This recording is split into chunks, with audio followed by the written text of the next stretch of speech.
Cases d'algú.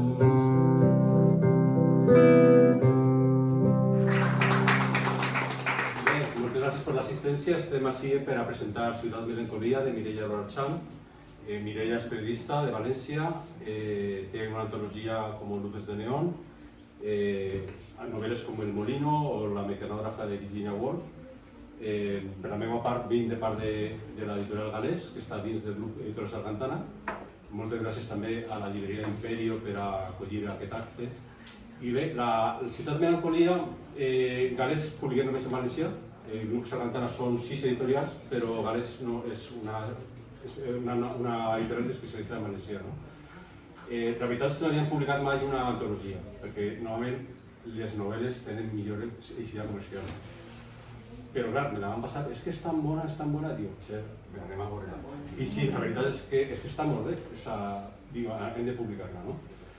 Perquè és una antologia molt curiosa, són com fan els expressionistes, que fan pincelades per arribar finalment a tindre un quadre final, no? Venia avui en el metro i estava rellegint el llibre, molt a gust, perquè és una lectura, efectivament, molt suggeridora, molt evoca molt constantment de totes les històries, en la manera molt artística que té d'usar la paraula. Mireia és com l'habilitat de l'orfebre amb la paraula. En realitat, quan fem això, el que ens agrada és la bellesa de la joia. I només després ja ens ve la curiositat de la tècnica que haurà usat per a poder fer això. Però en realitat són històries molt breus, molt senzilles, que ens arriben molt suaus i que tenen una capacitat evocativa i de continuïtat i de connectar-nos amb moltes altres coses molt seguida, molt llarga, que continua, com una remor. I en realitat l'única cosa que volia traslladar-vos és el gran goig que m'ha donat aquesta lectura i que segur vos la recomano, per suposat, però és que vosaltres ho trobareu directament. És molt fàcil entrar, molt fàcil continuar i m'ha donat una gran alegria. Però també vull venir i dir, i a veure com ho explique, perquè és tan senzill, és tan directe. Té amb herbasana i bescuit de llima, l'aroma de flor del taronger i el regust del salnitre al paladar, les cames plegades i un gest relaxat a la cara, al sol d'un desembre qualsevol. Una bella postal en aquell palau islàmic que tantes batalles hauria presenciat enfront de la mar, sobre la terra promesa. Ella era bonica i tímida. Quines històries s'amagava sota la seva fràgil aparença? Portava un vestit, jaqueta de tuit, i sostenia una revista de moda entre les mans. Degustava el bescuit amb delit. 3 mesures de iogurt amb farina, 2 mesures de iogurt amb sucre, una amb oli d'oliva. O solia preparar amb sa mare les vesprades d'entrenament, casa, entre bugambilles alegres, despreocupades i felices, felices com mai. Els seus dits eren llargs, les mans fines. Tractava els ingredients amb estima i cura. Era forta i alegre. Els feia bromes. 3 ous i un iogurt de llima. Quan va créixer, ella la sostenia, tenaç, cada una de les seues tempestes. I les seues mans es perdien, es trobaven i s'amarraven. Tan difícil era retindre-la, i tantes vegades ella ho aconseguia. Es van contar confidències enfront de la mar, i ella va enxugar les seues llàgrimes. Se sentia perduda i aclaparada. Una cullerada de sucre de llustre. Era un bell paisatge, una vall verda quallada de margarides, margarides blanques. Ella corria i jugava, olorava les flors amb gestos grandiloqüents. Quina olor fan les flors? Així! I arronsava teatralment el nas. El pare les observava, feliç. Tant de bo la felicitat i el sucre de llustre del bescuit duraren sempre. Farina i mantega per untar el motle. Els anys van anar passant, a la casa del velló. Nous convidats, riallers, i amb una pilota davall del peu van poblar la llar. Hi havia un lloro gris que cantava jazz i un gat pèl-roig que una vegada se'n va anar 6 mesos.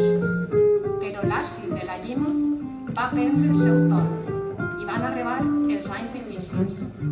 Tots perduts entre el laberint de corredors, jugant a no trobar-se, condemnats a estimar-se i a necessitar-se. Estarà llest en 8 minuts. Tots van veure com el biscuit pujava. Es van asseure a la taula i van plorar baixet, borratxos de records, feliços, feliços com el sucre de llustre del seu bescuit.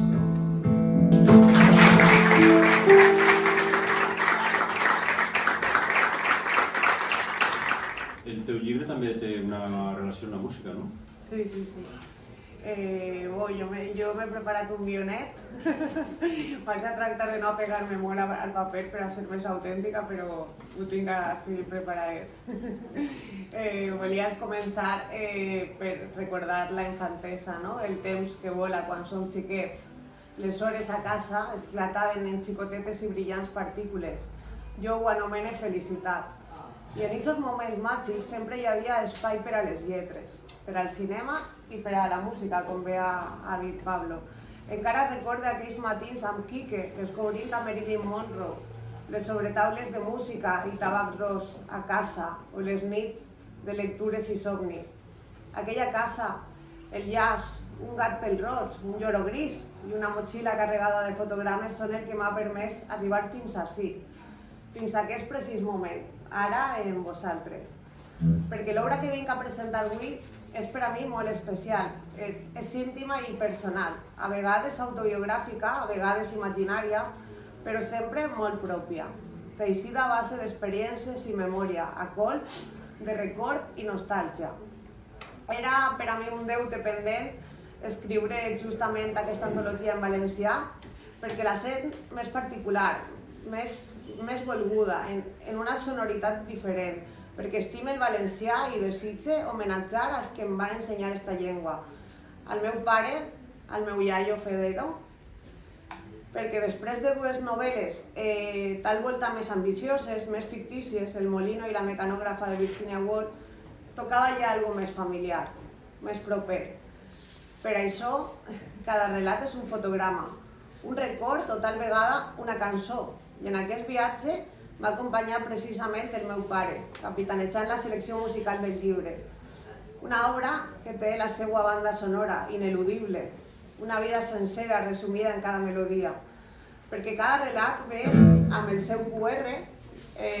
Quan acabeu el llibre teniu una selecció musical, un índex musical, millor dit, i teniu cada relat relacionat amb un QR.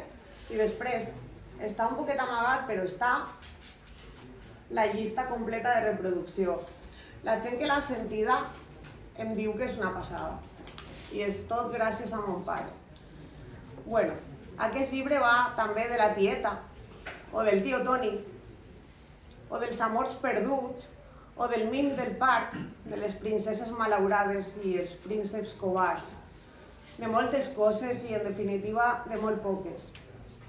Vull donar les gràcies al grup Sargantana perquè el seu seguell en valencià, galès, va fer una aposta molt arriscada, considere, publicar una selecció amb un difícil encaix editorial, comercial, relats i damunt en valencià.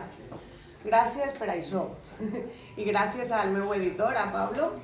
Per tant, estic molt a gust treballant en vosaltres i estic molt agraïda. Gràcies a aquesta casa de lletres, que és l'Imperio, per fer-nos sentir tan a gust i per la seva implicació i la cessió de l'espai. Gràcies a Mamen i a Mauro. Gràcies a Toni per transformar en notes aquesta presentació. Ara llegirem algun relat més, que s'han quedat curts. A Cíntia per prestar-nos la seva dolça veu i a Eduard per ser el gran mestre de cerimònia que és. Gràcies també a Miquel Banyó per animar-me i per l'exquisita revisió de l'obra. A Begoña Siles pel seu magnífic pròleg i a la meva tia Victòria Latorre per la bonica foto en què es basa la portada. Gràcies a la meva família per ser i per estar. A la meva Victòria perquè és la meva llum i la meva inspiració. Gràcies, companys i amics. Sense vosaltres, res d'això té sentit. I per suposar, gràcies a tots per vindre. Vos convido a fer qualsevol consulta o a expressar qualsevol inquietud. Abans llegirà Cíntia un altre relat. Vos anime també a llegir el llibre, com no podria ser d'altra manera. I us lo dedicaré encantada.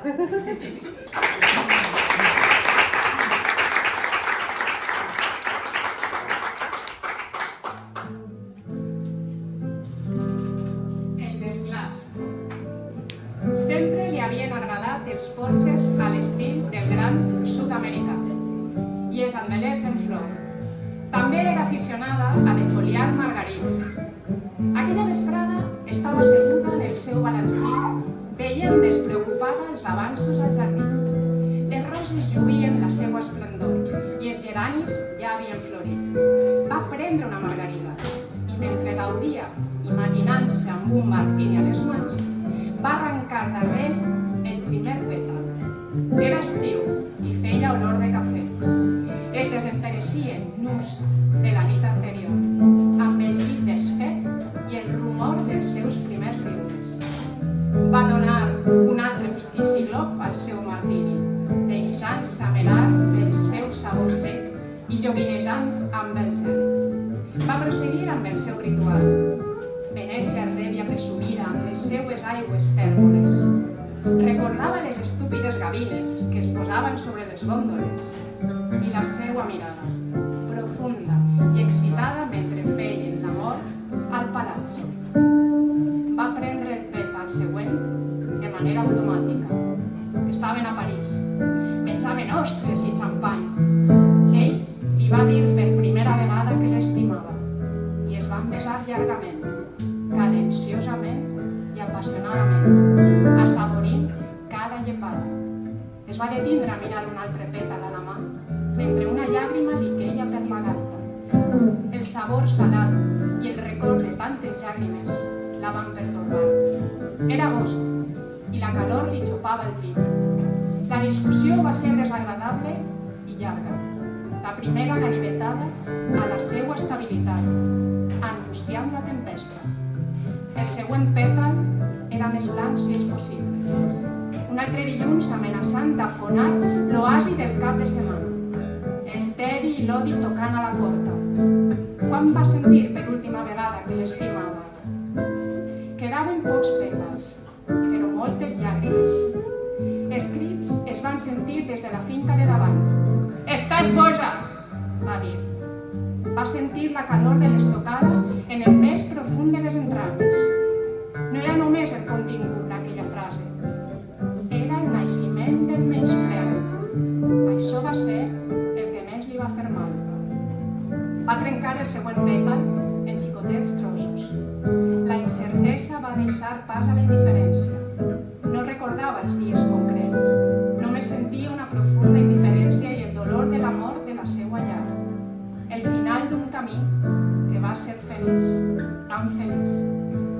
Quan ell va arribar a casa només va trobar silenci, un silenci atroç i una foscor sòrdida.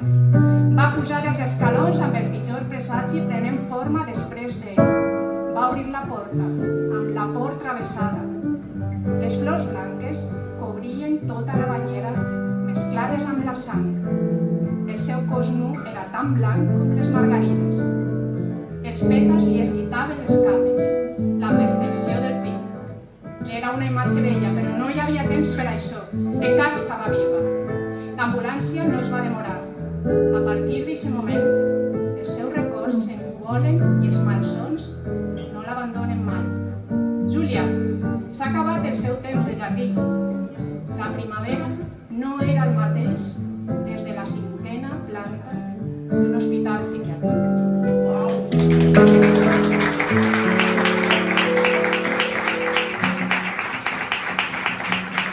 De nou, moltes gràcies i si teniu qualsevol consulta o dubte i si voleu, he preparat un altre.